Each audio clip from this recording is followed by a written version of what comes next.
Hello दोस्तों, कैसे हो आप। उम्मीद है सब बहुत बढ़िया होंगे, जानदार शानदार होंगे और जम के तैयारी चल रही होगी एग्जाम की जबरदस्त तरीके से।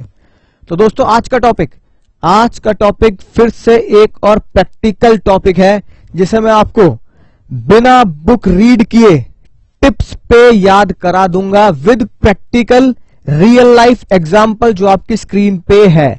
यानी कि आज की हम बात करने वाले हैं आर्टिकल ऑफ एसोसिएशन की। आर्टिकल ऑफ एसोसिएशन क्या होता है, और जैसे कि मैंने आपको रिलायंस इंडस्ट्रीज का है ना सर्टिफाइड ट्रू कॉपी दिखाई थी मेमोरेंडम की, तो यही रिलायंस इंडस्ट्रीज की सर्टिफाइड ट्रू कॉपी है आर्टिकल ऑफ एसोसिएशन की।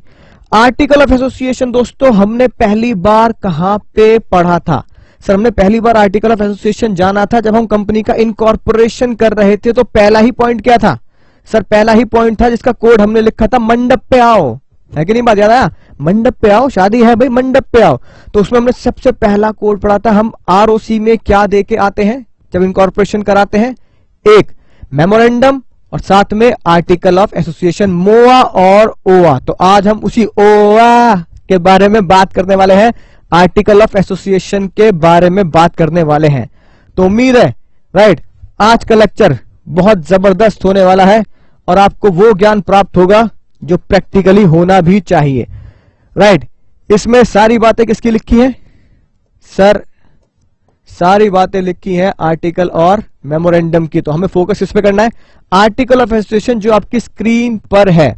यानी कि आर्टिकल ऑफ एसोसिएशन के बारे में हम जो पढ़ेंगे वो सारी बातें प्रैक्टिकल लाइफ में क्या होती हैं आपके पास है। और मैं ये मेमोरेंडम और आर्टिकल रिलायंस इंडस्ट्रीज का आपको भेज दूंगा, टेंशन लेने वाली बात नहीं है। आर्टिकल ऑफ एसोसिएशन देखो, मेमोरेंडम में हमने देखा था 7 क्लॉज होते हैं, यानी कि मेमोरेंडम कुछ ही पेजेस में खत्म हो जाता है, डिटेल बहुत ज्यादा नहीं बनाया जाता। लेकिन सबसे पहली और सबसे जानदार बात, आर्टिकल ऑफ एसोसिएशन में क्या लिखेंगे? सिंपल सी बात, जो गीला नहीं है वो कौन है? जो गीला नहीं है वो सूखा है कि नहीं बात? ऐसे ही जो मेमोरेंडम में नहीं है वो कहां है? जो मेमोरेंडम में नहीं है वो आर्टिकल में है। यानी 7 क्लॉजेस के बाद अगर आपको कोई भी बातें लिखनी है तो आप आर्टिकल में लिखेंगे। यानी 7 क्लॉजेस को छोड़ के जो भी बात आप लिखेंगे वो आर्टिकल में लिखेंगे, और वो बातें किससे रिलेटेड होंगी? आपकी कंपनी के इंटरनल मैटर से रिलेटेड होंगी, उसका बाहर वालों से कोई लेना देना नहीं होगा। यानी कि मेमोरेंडम क्या है? मेमोरेंडम है रिश्ता, याद आया? रिश्ता क्या कहलाता है? ये रिश्ता कहलाता है आपका यानी कंपनी का और बाहर वालों का। आर्टिकल क्या है? आर्टिकल है रिश्ता किसका? आर्टिकल रिश्तेदारी है कंपनी के इंटरनल लोगों की। वो कंपनी को चलाएंगे कैसे, मैनेजमेंट कैसे करेंगे कंपनी का, उससे रिलेटेड सारी बातें लिखी होती है। अब देखो कितनी सारी बातें है ना इसमें लिखकर दी हुई है। अगर आप ध्यान से देखेंगे तो टेबल एक्सक्लूडेड यही बताऊंगा क्या है ना। इंटरप्रिटेशन आर्टिकल्स में लिखना है, एक्ट इसके बारे में, नंबर। अब देखो सबसे पहली चीज share capital and variation of rights, kinds of share, certificate, bear seal, ये सब सारी बातें किसमें लिखी है? आर्टिकल में। लियन शेयर को जब्त करने से रिलेटेड सारी बातें। कॉल्स ऑन शेयर की सारी बातें कहां लिखी जाएंगी? आर्टिकल में। ट्रांसफर ऑफ शेयर की सारी बातें, फॉरफीचर ऑफ शेयर, है कि नहीं बात? ये सारी बातें कहां लिखी जाएंगी? इसमें लिखी जाएंगी आर्टिकल में। ज्वाइंट होल्डर है तो कितनी बातें हैं समझ सकते हो आप। मैं पेज पलटता जा रहा हूं। मीटिंग की सारी बातें आर्टिकल में, राइट। वोटिंग राइट्स की बातें, प्रॉक्सी की बातें, प्रैक्टिकल डायरेक्टर्स के लिए कुछ रिलेटेड चीजें, जो सारी की सारी बातें हम किसमें लिखेंगे? आर्टिकल्स में लिखेंगे। तो देख कितनी लंबी चौड़ी लिस्ट है, registrar, dividend, reserve, accounts, general power, ये सारी बातें लंबी चौड़ी लिस्ट है जो हमें आर्टिकल में लिखनी पड़ती है। यानी शॉर्ट में कैसे याद करना है? अगर कोई बात हम मेमोरेंडम में नहीं लिख रहे, 7 क्लॉज के अलावा कोई बात हमें लिखनी, तो हम कहां जाएंगे? आर्टिकल के पास जाएंगे। उम्मीद है बात आपको बहुत शानदार जानदार तरीके से समझ में आ चुकी है, ठीक है ना। तो आर्टिकल के बाद फिर एनेक्सर्स है ना जो हमने मेमोरेंडम में देखे थे वो सारे लिखे होते हैं। फिर कुछ सर्टिफिकेट्स होते हैं कंपनी के जो मैंने आपको मोआ में मेमोरेंडम पढ़ाते टाइम पे दिखा दिए थे, नेम क्लॉज के सर्टिफिकेट और रजिस्ट्रेशन क्लॉज के सर्टिफिकेट। उसके बाद जो भी पेजेस आते हैं उसमें मेमोरेंडम और आर्टिकल्स को डिटेल में लिखा जाता है, ठीक है ना। ये मेमोरेंडम के जो क्लॉज है ना वही सारे क्लॉज हैं, बिल्कुल बहुत बढ़िया तरीके से, राइट। ये कंपनी के क्या हो गए? ऑब्जेक्टिव क्लॉज में बिजनेस वगैरह हो गए सारे, ठीक है ना, राइट। ये सब चीजें आपको एक्चुअली में मेमोरेंडम में लिखकर देनी है, तो उम्मीद है आपको समझ में आया होगा कि मेमोरेंडम भी कितना लंबा चौड़ा हो सकता है, लेकिन आर्टिकल से तो वो बच्चा ही रहता है। ठीक है जी बात। फिर उसके बाद शुरू होती है कहानी आर्टिकल की, और आर्टिकल की कहानी बहुत लंबी चौड़ी कई पेजेस में जाती है।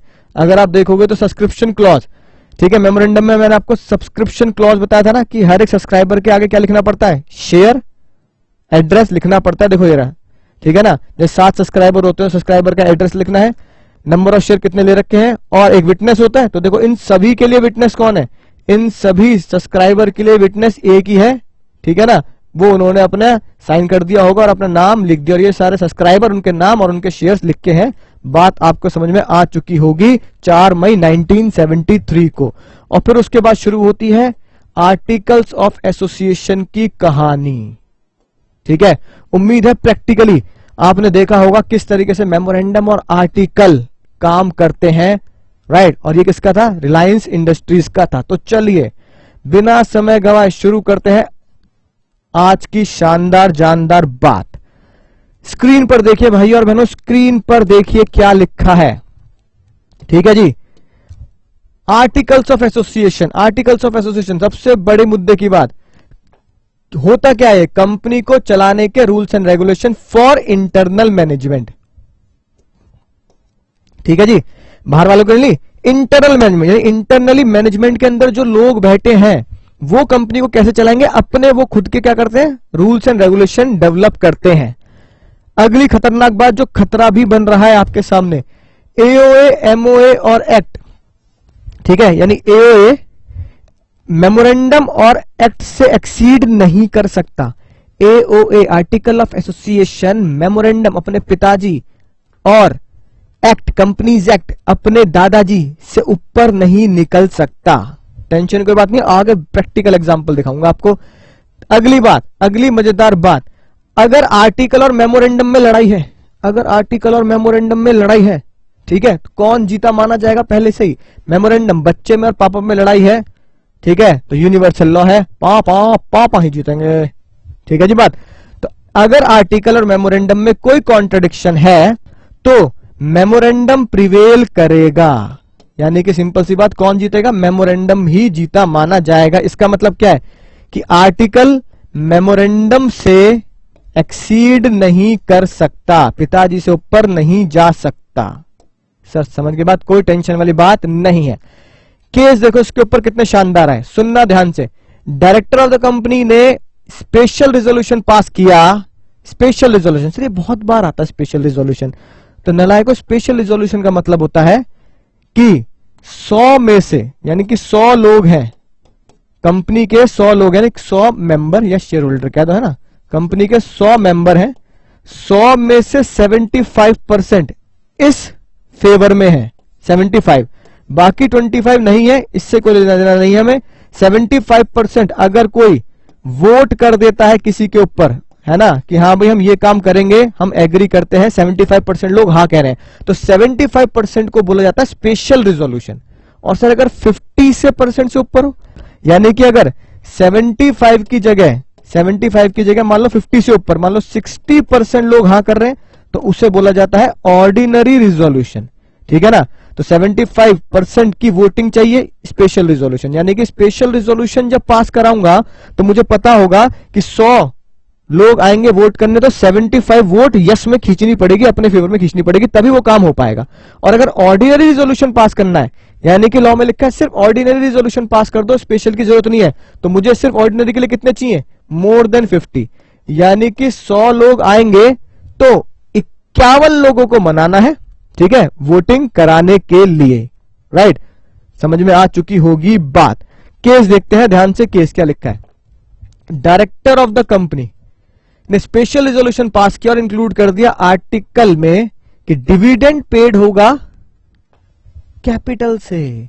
इससे पहले भी मैंने आपको सेम एग्जांपल दिया है, क्या डिविडेंड कभी कैपिटल से पे हो सकता है, ना मुन्ना ना, डिविडेंड हमेशा प्रॉफिट से पे होता है। ये बात कंपनीज एक्ट में लिखी है। किसमें लिखी है, कंपनीज एक्ट में। कंपनीज एक्ट में अगर कोई बात लिखी है, किसी सेक्शन में कोई बात लिखी है, उससे ऊपर आप नहीं निकल सकते। कानून से ऊपर कुछ नहीं, कानून से आगे कुछ नहीं, कानून सच्चा कुछ नहीं, गाना आपको गाना पड़ेगा। ठीक है, तो कानून से ऊपर निकल नहीं सकते, तो क्या बोलोगे? आंसर क्या है? की मतलब आंसर, दिस ऑल्टरेशन, है ना, this alteration is not valid as dividend can be paid only and only out of profits. तो आप क्या बोलोगे? आप लिखोगे therefore alteration is ultra vires of companies act, यानी कि आर्टिकल की कोई भी बात ना मेमोरेंडम से ऊपर जा सकती ना कंपनीज एक्ट से ऊपर जा सकती, तो ये ऑल्टरेशन आपका बिल्कुल वॉइड है, ये माना नहीं जाएगा। अगला क्वेश्चन जवाब आप देंगे। In article it is written that liability of the members increase by 10 rupee per share, members की लाइबिलिटी को 10 रुपए पर शेयर से बढ़ाया जाता है, बाद में कॉल कर लेंगे, है कि नहीं बात, राइट। और ये बात हमने आर्टिकल को अमेंड करके लिख दी, आर्टिकल में लिख दी। आंसर आपको देना है, क्या ये बात सही है या गलत है, वैलिड है या नहीं है, ऑल्टरेशन इज वैलिड और नॉट। सोचो जल्दी, सोचो जल्दी, सोचोगे तभी एग्जाम में जल्दी लिख पाओगे विद लीगल लैंग्वेज। सर ये बात बिल्कुल सच है, लगा लो कांटे। नलायकों, लाइबिलिटी के बारे में कहां पढ़ा जाता है? लाइबिलिटी के बारे में पढ़ा जाता है sir memorandum of association, liability clause. तो भाई लाइबिलिटी क्लॉज, लाइबिलिटी के बारे में कि हम लाइबिलिटी कितनी बढ़ाएंगे कितनी घटाएंगे, है कि नहीं बात, ये बात हमें कहां लिखनी पड़ती है? मेमोरेंडम के क्लॉज में लिखनी पड़ती है, लाइबिलिटी क्लॉज में लिखनी पड़ती है। तो उसमें जो चेंज होगा वो मेमोरेंडम ही तो कर सकता है। पापा की अगर कोई बात है तो पापा ही तो बदलेंगे, पापा, बच्चा थोड़ी बदल सकता है। तो आंसर क्या होगा? Is it a valid alteration? No, it is not a valid alteration as article can not prevail over memorandum, article memorandum से प्रिवेल नहीं कर सकता, है कि नहीं बात। Therefore article can not change the liability clause, ठीक है जी बात। तो लाइबिलिटी क्लॉज में आर्टिकल चेंज नहीं ला सकता। वो कौन चेंज ला सकता है? वो सिर्फ और सिर्फ मेमोरेंडम ही चेंज कर सकता है। इसलिए आप क्या लिखोगे? इसलिए आप लिखोगे ऑल्टरेशन इज, है ना, ऑल्टरेशन इज अल्ट्रा वायर्स, किसके? Alteration is ultra vires of, alteration is ultra vires of memorandum of association, alteration is ultra vires of memorandum of association. तो दो क्वेश्चन बहुत ही शानदार जानदार, बिल्कुल प्रैक्टिकल नॉलेज आपको मिल चुकी है कि पहले से क्या पता लगा? पहले से पता लगा आर्टिकल, ठीक है जी बात, आर्टिकल हमारा कंपनी एक्ट से ऊपर नहीं जा सकता। दूसरी बात से क्या पता लगा? आर्टिकल हमारा एमओए से, मेमोरेंडम से ऊपर नहीं जा सकता। उम्मीद है बात आपको बहुत शानदार तरीके से समझ में आ चुकी होगी। अगले कदम को बढ़ाते हैं, राइट। देखते हैं आर्टिकल में हमें क्या क्या कंटेंट नोट करना है, क्या क्या बातें, है ना, लिखनी है। आर्टिकल सेक्शन 5, सेक्शन 5 ये बोलता है कि हमें ये बातें आर्टिकल में लिखनी है, यानी इन बातों का खुलासा आर्टिकल से होता है। आर्टिकल में क्या लिखा होता है? आर्टिकल में सबसे पहले लिखा होता है contain the internal management rule. Internal यानी कि कंपनी के अंदर के जो मैनेजमेंट के रूल्स हैं वो सारी बातें लिखी होती हैं, जो मैंने आपको अभी प्रैक्टिकली रिलायंस के आर्टिकल एसोसिएशन को बिल्कुल स्क्रॉल करके दिखाया, बहुत सारी बातें लिखी थी, राइट। कंपनी में include additional matter for management. अगर कंपनी को लगता है मैनेजमेंट के लिए कोई एडिशनल मैटर डालना है, यानी कि हमें बहुत बेसिक बातें भी डालनी है, ठीक है, इसके अलावा, राइट, जो लिखा है आर्टिकल में उसके अलावा भी आपको कोई और बातें भी डालनी है कि भाई कंपनी डबल शिफ्ट में भी काम कर सकती है। पहले फर्स्ट शिफ्ट में काम करती थी, सुबह रात में भी काम करेगी, तो आर्टिकल में आप, है ना, लिख सकते हैं। टाइमिंग के बारे में लिख सकते हैं, है कि नहीं बात। तो छोटी मोटी बातें भी आप आर्टिकल में डाल सकते हैं। अगली खास बात सुनो, बहुत ही ज्यादा खास बात लिखा है सर, एंट्रेंचमेंट। एंट्रेंचमेंट का मतलब क्या है? तो इसका मतलब होता है प्रोटेक्ट समथिंग, किसी को बचाना है, प्रोटेक्ट करना है, ठीक है। देश के प्रधानमंत्री साहब की प्रोटेक्शन करनी है, तो उनकी जो सिक्योरिटी होगी बिल्कुल हाई लेवल की होगी, नहीं होगी, ठीक है ना। मतलब कोई भी चीज छू भी ना सके, इतनी प्रोटेक्शन तो उन्हें देनी पड़ेगी। तो प्रोटेक्शन देने के लिए हमें कुछ एक्स्ट्रा काम करना पड़ता है जो आम आदमी की प्रोटेक्शन से बहुत एक्स्ट्रा होता है या थोड़ा ज्यादा होता है कि भाई इस पर्सन को तो हमें बहुत ज्यादा प्रोटेक्ट करके रखना ही रखना है। तो यही बात यहां पे लगती है। अगर मुझे लगता है कि कोई भी काम जो मुझे करना है अपनी कंपनी के लिए उसकी प्रोटेक्शन थोड़ी ज्यादा होनी चाहिए, तो मैं उसमें थोड़ी सी रेस्ट्रिक्शन ज्यादा डाल देता हूं कि इस काम को करने के लिए थोड़े और रूल्स एंड रेगुलेशन फॉलो किए जाएं। जैसे फॉर एग्जांपल किसी भी मैटर को लेकर मुझे यह पता है स्पेशल रिजोल्यूशन पास होगा, let's say calls in arrear के लिए, है ना। स्पेशल रिजोल्यूशन पास करेंगे, हम कितनी कॉल्स मंगा सकते हैं, कितनी ज्यादा कॉल्स कर सकते हैं, एक first call, second, third, fourth, 5, 6 कितनी कॉल्स मंगाए, ठीक है। स्पेशल रिजोल्यूशन हमें पास करने की जरूरत है। मुझे लगता है इस काम के लिए मुझे और ज्यादा रेस्ट्रिक्शन या और ज्यादा सेफ्टी लगानी पड़ेगी। तो मैं क्या बोलूंगा, मैं ये बोलूंगा भाई साहब एक काम करते हैं, जब भी हम ये काम करेंगे तो 75% वोटिंग की जगह 90% वोटिंग करेंगे, ठीक है ना। या दूसरा एग्जांपल लो, मान लो हमें किसी को, है ना, कंपनी से निकालना है, ठीक है। तो हमें लग रहा है कि यार इंटरनल मैनेजमेंट में कभी भी कुछ भी गड़बड़ होती है तो हम इस बंदे को कंपनी से निकाल सकते हैं। तो मैंने कहा जब भी हम निकालेंगे तो 75% तो वोटिंग चलो उस काम के लिए हम ले लेंगे। स्पेशल रिजोल्यूशन पास करना है तो मान लो 75% वोटिंग उस काम के लिए हो जाएगी। लेकिन मुझे लगता है इसके अलावा 75 के अलावा हम कुछ स्पेशल, है ना, बात भी स्पेशल रेस्ट्रिक्शन डालेंगे, जैसे कि किसी भी पर्सन को तभी निकाला जाएगा जब उसके ऊपर जुर्म साबित हो जाए, ठीक है ना। या फिर किसी भी सोसाइटी के या शहर के प्रतिष्ठित, है ना, यानी कि एक ऑनर्ड पर्सन को बुलाया जाएगा, ठीक है, और उनसे पूछा जाएगा सर अगर कोई ऐसा काम करता है तो हमें क्या करना चाहिए, उनकी सलाह ली जाएगी, है कि नहीं बात। तो आपने अपने शहर के गांव के किसी भी पर्सन को बुलाया, जैसे कि प्रधान, गांव के प्रधान को, है ना, तो उनसे पूछ लिया सर देखो इन्होंने ऐसा काम किया, अब आप बताइए हम क्या करें इनके साथ, तो उनकी सलाह भी ली जाएगी। यानी कि स्पेशल रिजोल्यूशन के साथ साथ कुछ एक्स्ट्रा कंडीशन डाली जाएंगी, एक्स्ट्रा रेस्ट्रिक्शंस डाली जाएंगी ताकि हम उसको और प्रोटेक्ट कर सकें। उसे बोलते हैं एंट्रेंचमेंट। किसी चीज को स्पेशल रिजोल्यूशन से ज्यादा रेस्ट्रिक्शन लगाकर प्रोटेक्ट करना और बचाना, राइट।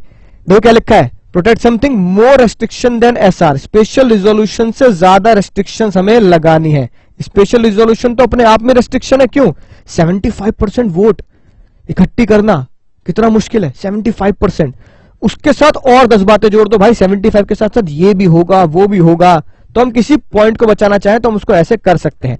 अब जब ये बात हम करेंगे तो क्या करना पड़ेगा, इसके लिए हमें एक तो आर्टिकल को ऑल्टर करना पड़ेगा, चेंज करना पड़ेगा, ठीक है।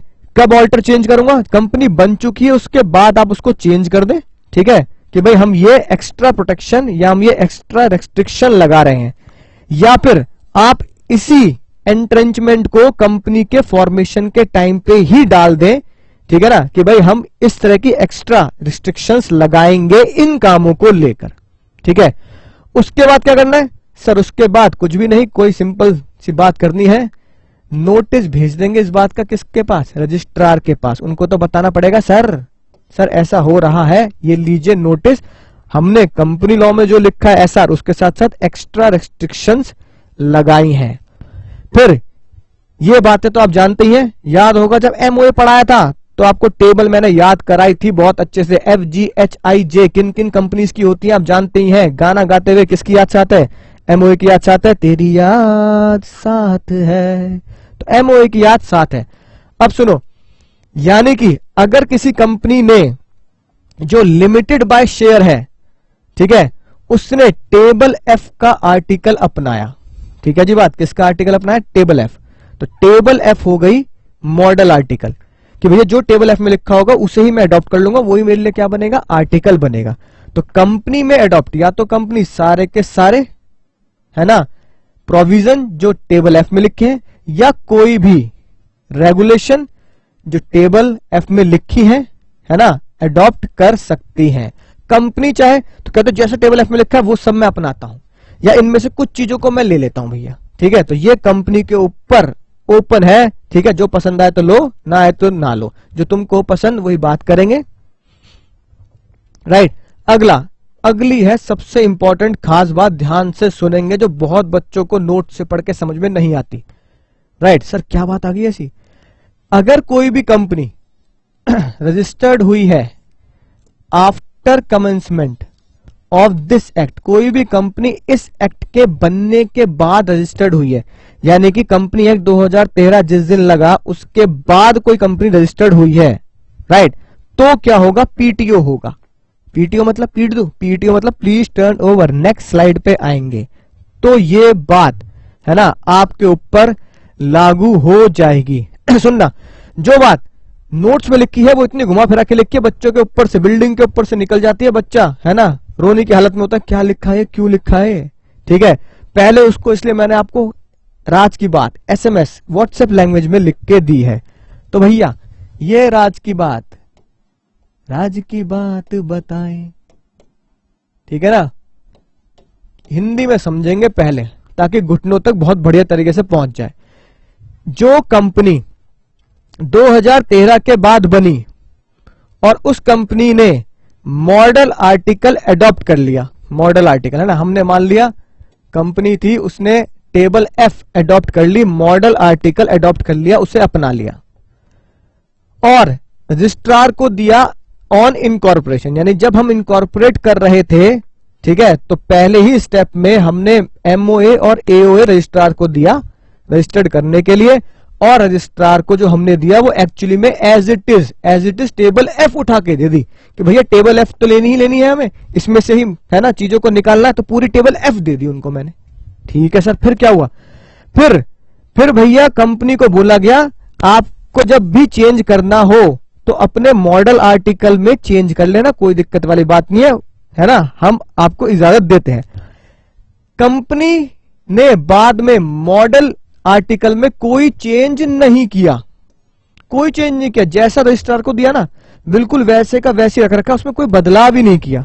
ठीक है जी बात, तो सुनना ध्यान से, सबसे खतरनाक बात जो अब सामने आई, ठीक है, क्या लिखा है देखो, तो मॉडल आर्टिकल ही कंपनी का रजिस्टर्ड एओए माना जाएगा। तो मॉडल आर्टिकल ही, जो भी आर्टिकल उसने अडॉप्ट किया है ना, और उसमें बाद में कोई चेंज नहीं किया, पर उसने इनकॉर्पोरेशन के टाइम पे वो एज इट इज किसको दे दिया था, रजिस्ट्रार को दे दिया था, तो कंपनी लॉ ये बोलता है जो मॉडल आर्टिकल आपने दिया है, ठीक है, रजिस्ट्रार को, राइट, उसी आर्टिकल को आपके कंपनी का एक्चुअल आर्टिकल माना जाएगा, रजिस्टर्ड आर्टिकल माना जाएगा, और उसके फिर असर आपको बताइए क्या होगा, फिर कंपनी को मॉडल आर्टिकल की रेगुलेशन माननी पड़ेंगी।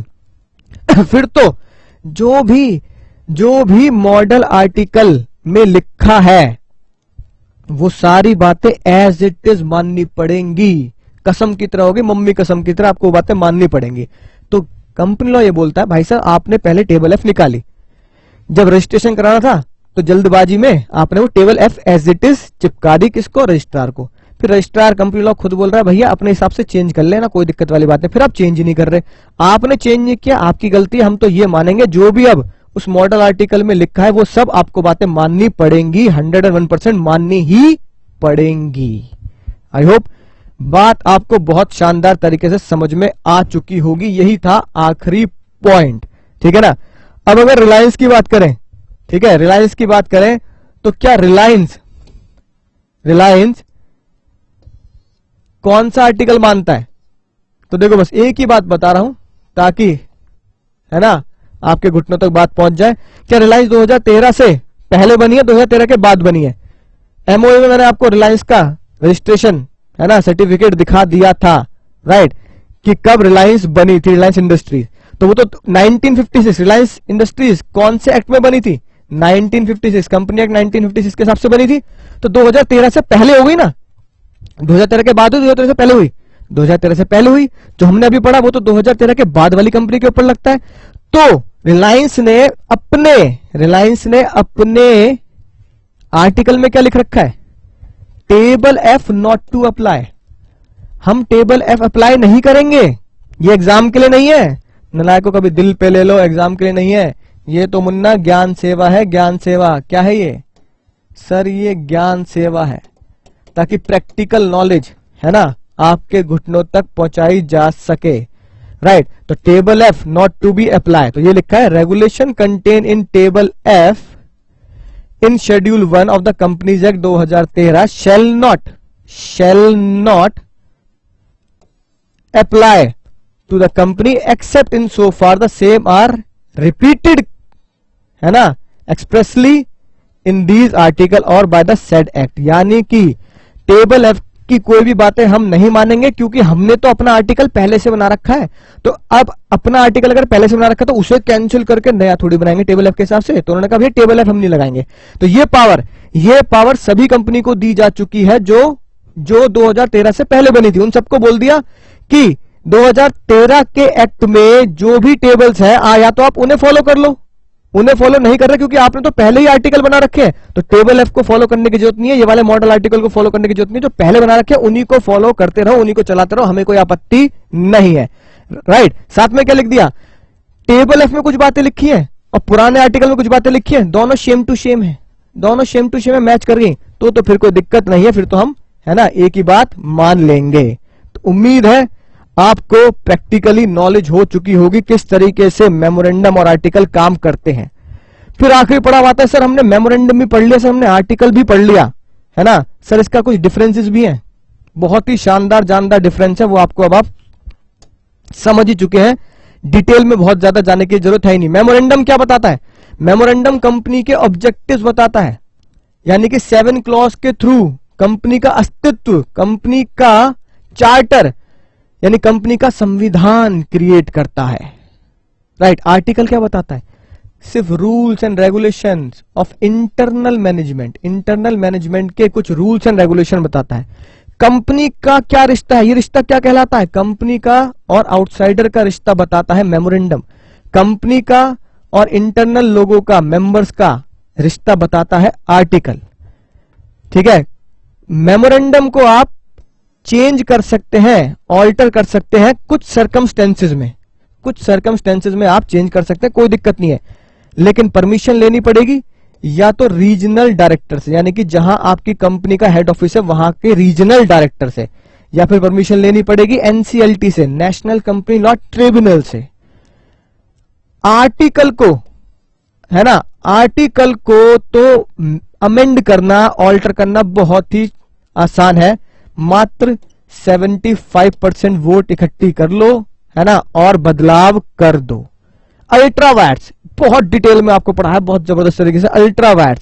अल्ट्रावायर्स अगर काम किया है मेमोरेंडम से, यानी कि काम मेमोरेंडम से अल्ट्रावायर्स था, लक्ष्मण रेखा पार कर दी, मेमोरेंडम लक्ष्मण रेखा पार कर दी, वॉइड है ना, और आप रेटिफाइड भी नहीं कर सकते, उस काम को रेटिफाइड नहीं कर सकते जो एक बार अल्ट्रावायर्स हो गया।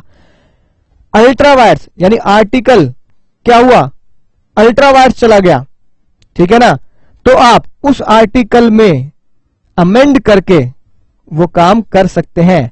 अल्ट्रावायर्स ऑफ एओए यानी कि कोई भी काम आर्टिकल ऑफ एसोसिएशन से अल्ट्रावायर्स है, जैसे मैंने आपको एग्जांपल दिया था ई वोटिंग वाला, तो भैया जाओ अमेंड करो, आगे एक वर्ड और लगा दो ई वोटिंग, ठीक है ना, तो उसे रेटिफाई किया जा सकता है 75% वोटिंग इकट्ठी करके।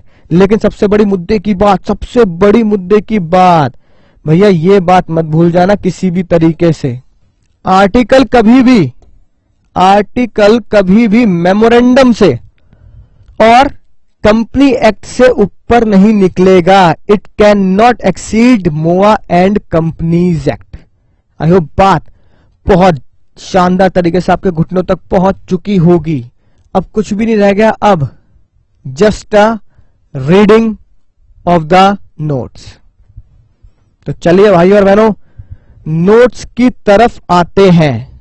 राइट, आर्टिकल्स ऑफ एसोसिएशन, ठीक है ना, क्या लिखा है, टुच्ची मुच्ची बात है। The article of association of the company are rules and regulation which are frame to manage its internal affair. मुद्दे की बात पे हाईलाइट करते जाएंगे, बस इंटरनल अफेयर्स को चेक करता है बस ये, ठीक है। मेमोरेंडम तो फंडामेंटल यानी कि बाहर वालों के साथ और कंपनी का रिश्ता, which upon the company is allowed to incorporate, यानी कि वो तो क्या है, चार्टर है, याद आ गया ना, राइट, संविधान है। आर्टिकल क्या है, इंटरनल रेगुलेशंस के बारे में बात करता है। राइट, केस को याद करने की जरूरत नहीं, कुछ खास केस नहीं है। आर्टिकल प्ले पार्ट, यानी कि हमने एशबरी वाले केस में भी ये देखा था कि आर्टिकल सिर्फ एक बच्चा है।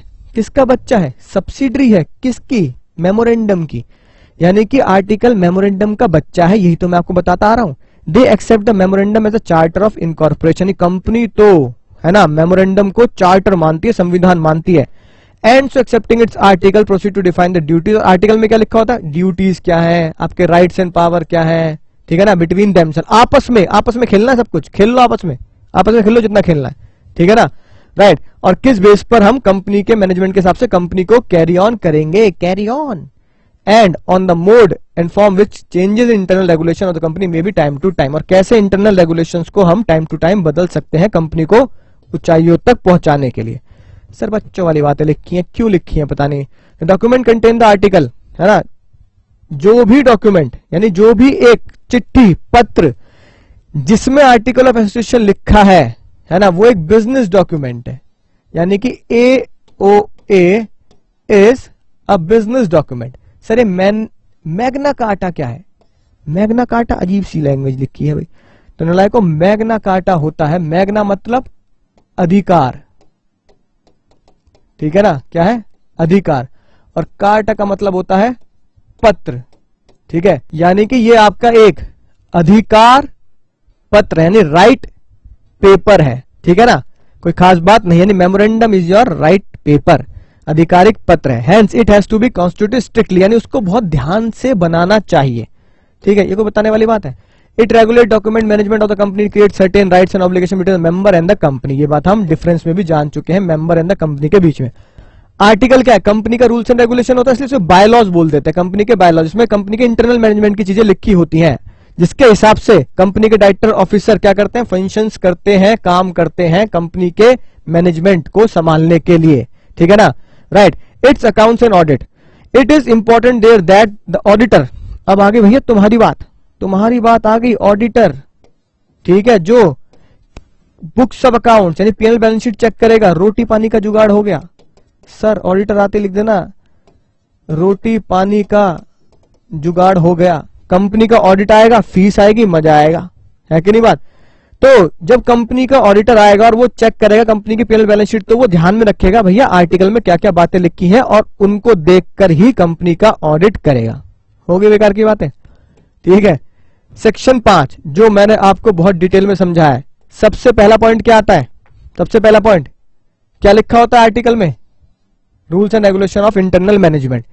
आर्टिकल में क्या आप इंक्लूड कर सकते हैं, जी हाँ, कुछ एक्स्ट्रा बातें भी आप इंक्लूड कर सकते हैं। Article shall also contain such matter as prescribed, जैसा है वो तो प्रिस्क्राइब है, वो तो लिखना ही है। हाउएवर कंपनी में आल्सो इंक्लूड सच एडिशनल मैटर, आप कुछ एडिशनल मैटर डाल सकते हैं, होपफुली एसआरके में आप नोट कर चुके होंगे, ठीक है ना, जो जरूरी है मैनेजमेंट के लिए।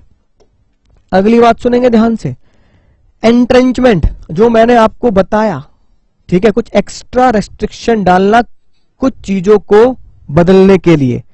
आर्टिकल में contain provision for entrenchment to protect something to the effect that specified provision, यानी कि कुछ खास प्रोविजन, जैसे मैंने आपको बताया वोटिंग का, ठीक है कि नहीं बात, कॉल्स इन एरिया, कुछ भी कैसा प्रोविजन है, मे बी ऑल्टर, उन्हें आप तभी बदल पाएंगे, समझना ध्यान से, यानी किसी को एक्सपल्जन करना है, निकालना है ना, या कोई भी काम में बदलाव करना है, वो तभी कर पाओगे, ऑल्टर्ड ओनली वर्ड लिखा है, ओनली इफ कंडीशंस और procedure which are more restrictive, जो ज्यादा रेस्ट्रिक्टिव होगा स्पेशल रिजोल्यूशन से, जो शर्तें हम स्पेशल रिजोल्यूशन में लगाते हैं उससे भी ज्यादा खतरनाक, उससे भी ज्यादा रेस्ट्रिक्टिव शर्तें हम लगाएंगे किसी स्पेशल प्रोविजन के साथ, स्पेशल प्रोविजन के साथ, और जब वो स्पेशल शर्तें, खतरनाक शर्तें पूरी होंगी, तभी हम उस स्पेसिफाइड प्रोविजन को ऑल्टर्ड मानेंगे, राइट।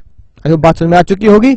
अगला मुद्दा देखो, मैनर ऑफ इंक्लूजन, आप कैसे वो खतरनाक मुद्दे, है ना, स्पेसिफाइड बातें आर्टिकल में डालोगे, क्या करोगे। अगर आपको एंट्रेंचमेंट डालना है आर्टिकल में, तो या तो फॉर्मेशन के टाइम पे एसआरके में बता दिया था, या भैया आर्टिकल को अमेंड कर दें। अब आर्टिकल को जब अमेंड करेंगे तो क्या बातें ध्यान रखेंगे, अगर आपकी प्राइवेट कंपनी है, चलो यहां देखते हैं, अगर आपकी प्राइवेट कंपनी है, ठीक है जी बात, तो प्राइवेट कंपनी में तो 100% लोगों को क्या करना पड़ेगा, 100% लोगों को पटाना पड़ेगा, 100% वोटिंग लेनी पड़ेगी, राइट। और अगर आपकी पब्लिक कंपनी है तो स्पेशल रिजोल्यूशन, यानी कि मात्र 75% लोगों की वोट लेके आप एंट्रेंचमेंट डाल सकते हैं, उम्मीद है बात आपको समझ में आ चुकी होगी, ये लिखिए बात, राइट। हाईलाइट कर देता हूं आपके लिए, all in private company, SR in public company. और भैया उसके बाद माई बाप है कि नहीं, बात पहुंचानी पड़ेगी दूर तक किसके पास, रजिस्ट्रार के पास तक। क्या कभी भी आपने एंट्रेंचमेंट डाला हो, नोटिस देना पड़ेगा रजिस्ट्रार को, समझ गए सर। बच्चों वाली बात है, टेबल आपको पता है कौन सी डालनी है, FGHIJ है ना। जो भी आपकी कंपनी है, limited by share, limited by guarantee, unlimited company, जो भी आपकी कंपनी है, अपनी टेबल उठा लेना, आपको पता है कौन सी उठानी है। मॉडल आर्टिकल, जो टेबल आपने उठा लिया नहीं वही मॉडल आर्टिकल बनेगा। अ कंपनी में अडॉप्ट ऑल, या तो सारे के सारे या कोई भी, है ना, मॉडल आर्टिकल की रेगुलेशन लगा सकते हैं। बात आपको समझ में आ चुकी होगी। और आखिरी बात जो मैंने आपको हिंदी में लिखवाई थी वो ध्यान से पढ़ेंगे। क्या लिखा है, इन केस ऑफ कंपनी, जो हाईलाइट करो उस पर ध्यान दें, जो रजिस्टर्ड हुई है इस कंपनी एक्ट के बाद ठीक है ना, in so far as the registered article of the company do not exclude, जो भी आपका प्रेजेंट रजिस्टर्ड आर्टिकल है, ठीक है, उसमें क्या नहीं है, उसमें आपने क्या एक्सक्लूड नहीं किया, आपके प्रेजेंट आर्टिकल में आपने डू नॉट मॉडिफाई, चेंज नहीं की कोई भी रेगुलेशन जो आपकी मॉडल आर्टिकल में थी। यानी मॉडल आर्टिकल जैसे का जैसे था आपने वैसे का वैसे ही चिपका रखा है, उसमें कोई भी कंडीशन आपने चेंज नहीं की। तो क्या होगा, हिंदी में क्या बताया था, तो मॉडल आर्टिकल ही आपका रजिस्टर्ड आर्टिकल माना जाएगा और मॉडल आर्टिकल की बातें ही आपको माननी ही पड़ेंगी, राइट। तो दोज रेगुलेशन यानी मॉडल आर्टिकल की रेगुलेशन, है ना, राइट, आपकी रेगुलेशन बन जाएंगी, यानी मॉडल आर्टिकल की बातें ही आपकी बातें बन जाएंगी, आपको वो मानना पड़ेगा राइट। उसे ही हम क्या मान लेंगे, रजिस्टर्ड आर्टिकल। तो आपका मॉडल आर्टिकल ही रजिस्टर्ड आर्टिकल माना जाएगा और उसकी बातें आपको माननी पड़ेंगी। ये बात मैंने आपको रास की बात लिखकर तरीके से समझा दी थी। उम्मीद है आपको ये 8 पॉइंट समझ में आ चुका होगा, समझ आ गया। और ये बच्चों वाली बातें हैं, डिफरेंसेस बिटवीन MOA और AOA। MOA defines the objective of the company, article क्या बताता है, रूल्स एंड रेगुलेशन। बच्चों वाली बात है इंटरनल मैनेजमेंट के लिए, है ना। रिलेशनशिप किसकी, कंपनी आउटसाइडर के साथ, आर्टिकल कंपनी एंड मेंबर, ठीक है, वो SR के आपको बनवा देता। ऑल्ट्रेशन, सर्टेन सर्कमस्टेंसेज में ही ऑल्ट्रेशन किया जा सकता है, ठीक है नहीं बात। In most of the cases permission regional director और NCLT की चाहिए होती है मोस्ट केसेस में। आर्टिकल सिंपली स्पेशल रिजोल्यूशन, लोगों को इकट्ठा कर लो, 75% जोड़ लो, किसी भी तरीके से हो गया काम तमाम। अल्ट्रावायर्स हमारा favourite topic, sir favourite topic है, मजा ही आ गया। बताओ क्या लिखा है, अगर एक्ट डन किया गया है कंपनी के द्वारा जो बियॉन्ड द मेमोरेंडम है, यानी कि लक्ष्मण रेखा, मेमोरेंडम लक्ष्मण रेखा पार कर दी, तो वो क्या होगी, वॉइड होगी। कैन नॉट बी रेटिफाइड, सारे लोग मिल जाओ, यूनानिमस मतलब 100% लोग आ जाओ, सारे के सारे शेयर होल्डर आ जाओ, तब भी आप उसे रेटिफाई नहीं कर पाओगे। एक्ट जो अल्ट्रा वायर्स है आर्टिकल का, उसे आप क्या कर सकते हैं सर, उससे रेटिफाई कर सकते हो, ठीक है ना। कैसे, 75% वोटिंग इकट्ठा कर प्रोवाइडेड दे आर नॉट, लेकिन एक बात शर्त याद नहीं है कि भैया जो भी आर्टिकल है, जो भी उसमें बातें जैसे आप अमेंड कर रहे हो, चेंज कर रहे हो, ऑल्टर कर रहे हो, वो MOA से ऊपर नहीं जानी चाहिए। उम्मीद है article of association with practical knowledge Reliance की आपको समझ में आ चुका होगा। तो चलिए थोड़ा सा इंतजार कीजिए, मैं मिलूंगा आपको अगले शानदार लेक्चर में। तब तक पढ़ते रहिए, सीखते रहिए, आगे बढ़ते रहिए और दुआओं में याद रखिए।